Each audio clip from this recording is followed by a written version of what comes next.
The bridge of the Zathrian warship Eternal Dominion hummed with the cold efficiency of a civilization that had conquered 17 star systems. Fleet Captain Zormaven stood at the observation deck, his four eyes fixed on the small human vessel that dared to position itself between his armada and Earth. The audacity was almost amusing. A single ship, his tactical officer hissed through mandibles. They sent a single ship against the might of the Zathrian Empire.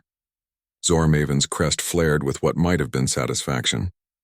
500 warships filled the space around them, each one capable of glassing a continent. The human vessel, barely larger than a corvette, looked like a child's toy in comparison. Yet something about it made his combat instincts twitch uncomfortably. "Open a channel," he commanded.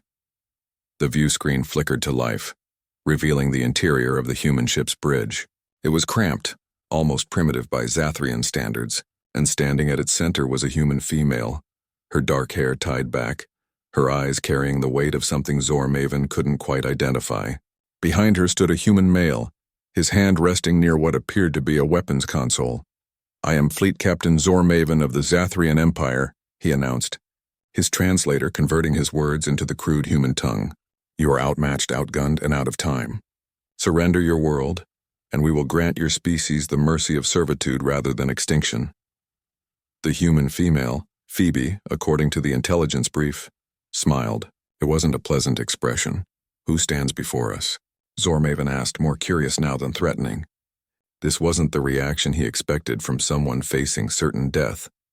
Phoebe stepped forward, her hands clasped behind her back. "Someone your legends warned about." A ripple of confusion passed through the Zathrian bridge crew. Zormaven's translator struggled with the idiom before settling on an approximation that made his blood run cold. The human male, Leonardo, brought up a holographic display that began broadcasting across all Zathrian frequencies. 237 years ago, Phoebe began, her voice steady and cold. "Your empire encountered a human colony ship. It was unarmed, filled with families seeking a new home. You destroyed it without warning, without mercy. 17,000 souls gone in an instant."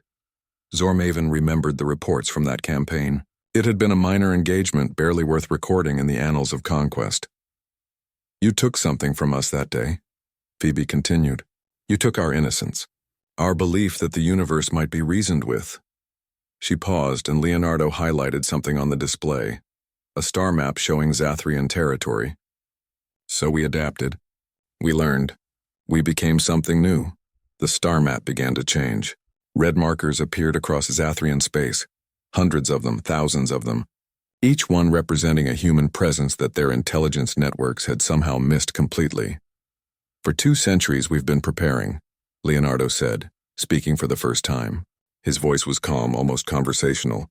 "While you conquered primitive species with inferior technology, we infiltrated your empire.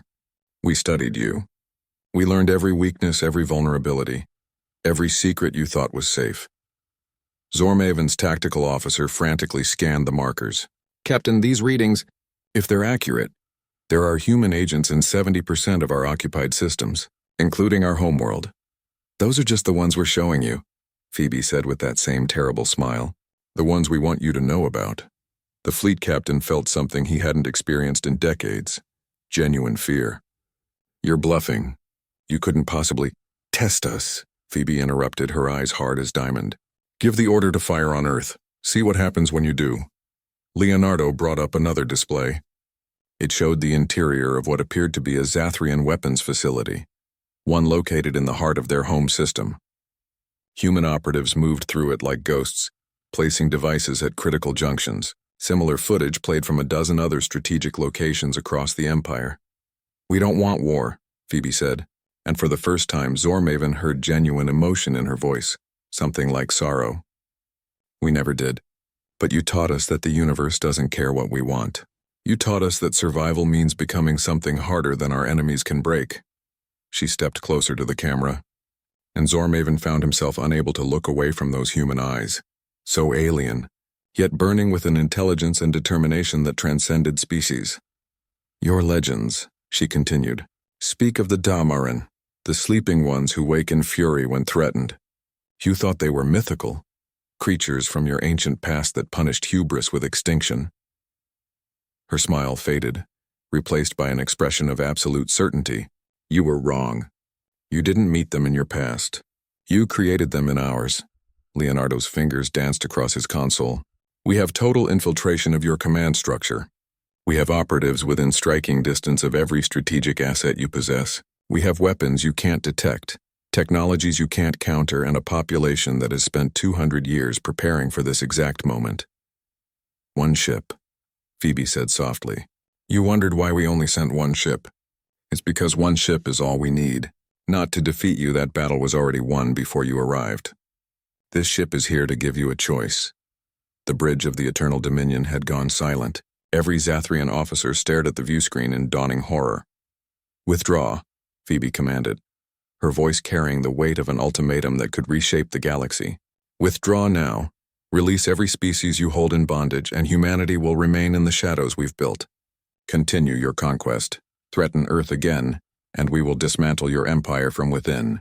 You will wake one morning to find your civilization gone, collapsed like a house of cards, and you'll never know which of your trusted advisors, which of your loyal soldiers, which of your own children might be working for us. Zormaven's crest had gone pale. His tactical officer was checking and rechecking their scans, finding more and more evidence of human infiltration with each pass. You turned us into monsters, Leonardo said quietly. The question is, can you live with what you created?